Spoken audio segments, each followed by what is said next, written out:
Iniziamo i nostri lavori.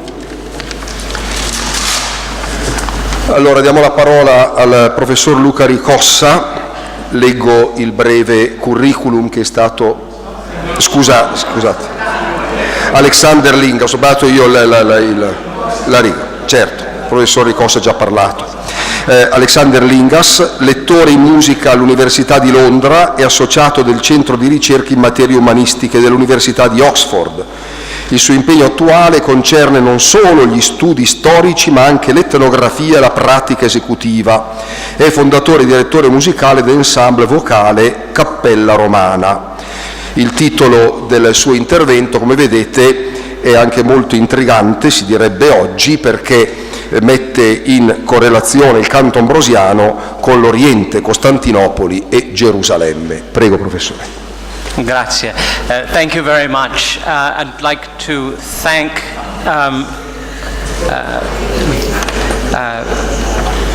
Angelo Rusconi and all of the members of the organizing committee for inviting me to this wonderful conference.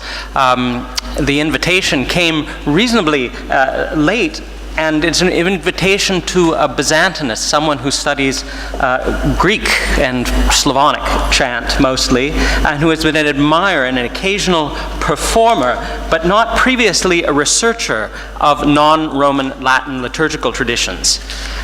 Nevertheless, I am aware that over the past 100 or so years, there has been extensive research on links between the non-Roman Latin rites of Italy and the Byzantine East. Today, I would like to offer a brief historiographic survey to get us up to speed on the state of play of East-West relations. To introduce you briefly to the cathedral rite of the great Church of Hagia Sophia, one of the traditions that has been studied intensely recently and which is not perhaps very well known outside of a small group of scholars. And to look at a chant that figured prominently in early scholarship, but which has not been further explored on the eastern side, at least. So, going back to the beginning of the 20th century, we have this extensive essay in the fifth volume of the Paléographie Musicale, the volume dedicated to the London manuscript of the Ambrosian Antiphonor. And we find in there a long section on ties between the rite of Milan and the rites of the Byzantine East. And the first chant that is discussed is an excerpt of a Kontakion by Saint Romanus the Melodist, 6th century saint, deacon in Constantinople. And it's the chant Vadis or Vadit, depending on the local tradition, Propitiator, which I'll be speaking more about later on. It's part of a longer poem talking about Mary, the Mother of God, at the foot of the cross, and it's mostly in the form of a dialogue in the original. Now, since then, there has been on and off study of various kinds, following up some of these links that were pointed out in the late 19th and early 20th centuries between the Byzantine East and the Latin West. We have Egon Vellis's 1948 study of Eastern elements in Western chant, which had decidedly mixed results. His comparisons of Beneventan chants with Byzantine ones was quite thorough for its time, but as Christian Troelsgaard has remarked, the remaining chapters, quote, have made his book more suited as a catalogue of inspiration than of reliable results, end quote. More reliable studies followed later on with, from people like Michel Huglot and especially Kenneth Levy, whose studies of chants from various Eastern traditions, the Omnes Quin Christos is Christon, the Sanctus, both that of the Anaphora and the Trisagion, and the Cene Tue from the rite of Milan, Tu Dipnus Sutu Mysticou, looked closely at some of the types of correspondence. Levy also helped to clarify the methodology of comparison between traditions, stating a set of criteria of textual correspondence, modal correspondence, structural correspondence, melodic correspondence, stylistic correspondence, and liturgical correspondence. And so individual chants that seem to be present in both traditions might share one or more of those features, but not necessarily all of them.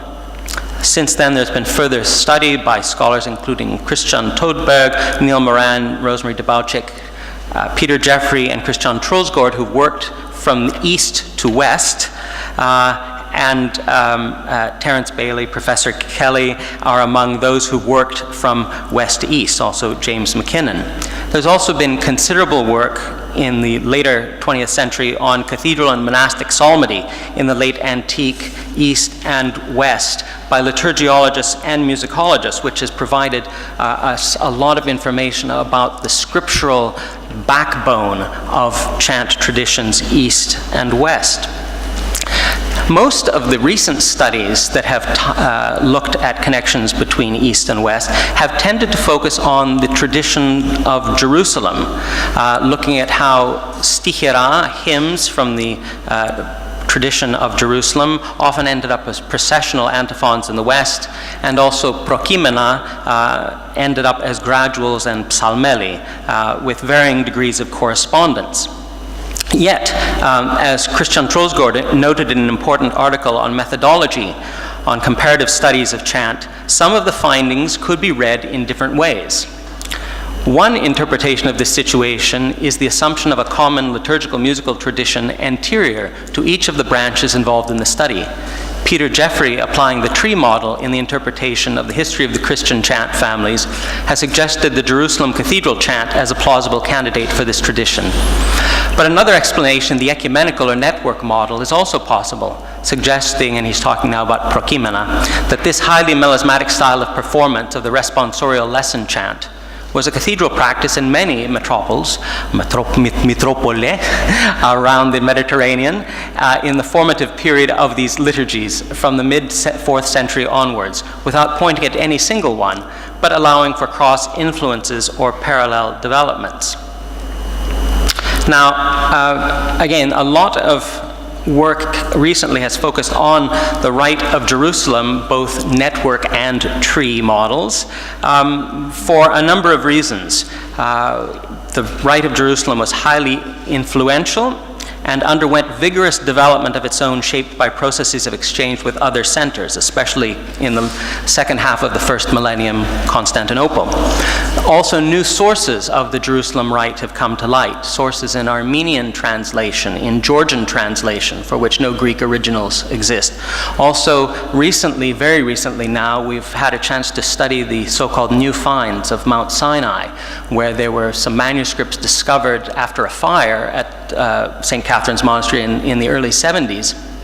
And only now are those manuscripts being made available for study, and they include texts from the Rite of Jerusalem. One of the recent conclusions, actually, of this study is that the cathedral tradition was more influential on the development of hymnography and the later Rite of Constantinople than the monastic rites of the same region. So this is a fast-moving field. So even things that, like, Father Robert Taft wrote about 15 years ago on this subject, 10 years ago, are out of date about what we think was most important going on in that part of the world. But moving on to our network, there's a map of trade networks in the 4th century. We have some sources, but not many, from Alexandria, from the Greek rites of Alexandria. There have been papyri from the Egyptian desert that have been studied, where we have fragments of chant traditions. And only those are now only being really collated and studied as chant material. Also, it seems that some prayers from the Alexandrian tradition made their way into South Italian Greek collections of prayers, of euchologia. But it's a difficult situation because not much survives from there. Even even less survives from the original Greek traditions of Cappadocia and Antioch. And a place from which, as far as we know, nothing survives is mainland Greece. Mainland Greece, up to the 8th century, was under Rome ecclesiastically. So we know from the architecture of early Christian basilicas in Greece, the Greek peninsula, that they used a different liturgy from the one used in Asia Minor, but we don't know what it was. So did they use the Roman Rite in Greek? We don't know. But they were ecclesiastically under Rome up until the 8th century. So the network we know is active, but there are great holes in that network. So let's move on to the rite of the great Church of Hagia Sophia. The modern Byzantine rite, the sort of services you will hear in Orthodox and Greek Catholic churches, is mainly an Athonite, a version from Mount Athos, synthesis of sacraments, prayers, and readings from Constantinople and the divine office of Palestine. So in modern Orthodox churches you have Divine Liturgy, the Mass from Constantinople, but the divine office is essentially Palestinian. Now, a distinction between those two traditions of Constantinople and Palestine, Ecclesiastis and Agiopolitis, was well known in medieval manuscripts, but the original Constantinopolitan divine office was essentially forgotten after 1453. It resembles the rite of Milan in a number of ways, including, in this very brief list, a few. It's only preserved in mainly later sources from the 12th century onwards. There are a small number of early sources, but most of them are from the period after Byzantine iconoclasm, from the 9th century. And for the ordinary psalms, or the ordinary 2-week cycle of psalmody that the great church had, our sources for music are from the late 14th and early 15th centuries. The rite of Constantinople itself developed seemingly according to the network model. It developed from elements common to the urban worship of Christians around the Mediterranean, but those were then applied locally to fit the grand buildings, especially those built by the emperors Constantine and Justinian. There are structural similarities and textual concordances with its divine office and many of the cathedral and monastic rites of the East and West, going as far west as the antiphonor of Bangor, to the old Irish monastic office. And these correspondences have been noted numerous times by all sorts of scholars, from Michel Huglot to Father Gregory Wolfenden. And if I were to go into them right now, it would be a long list of correspondences. What I would instead like to do is talk a little bit about how the services worked. That basically all of the singing in the services of the Constantinopolitan Cathedral Rite was some permutation of a call and response pattern.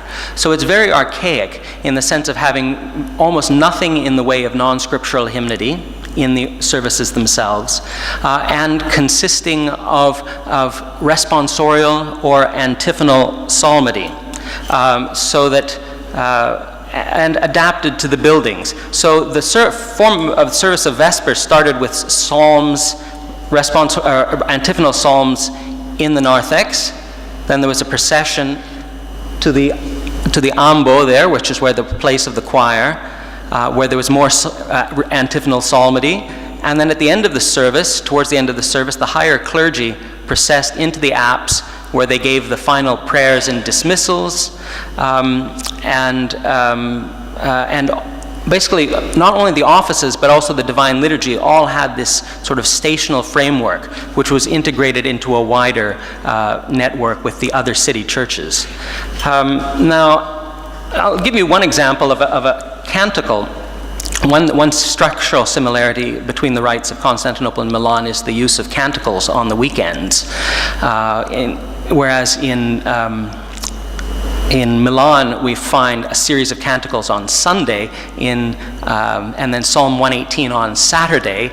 In Constantinople we find the reverse, a series of canticles at morning prayer on Saturdays, and then Psalm 118 on Sundays. But this gives you the basic format of one of these antiphonal pieces, one of these antiphons. So here, this piece, they start off with a soloist who sings an intonation. He breaks into a litany that's being done by a deacon, and he sings an intonation telling you what the refrain is going to be and the mode of the psalm that is to follow. Ton bateron ke gronimon hevloitosi Kyrie. And then he adds a little tag on to say, deacon, it's your turn.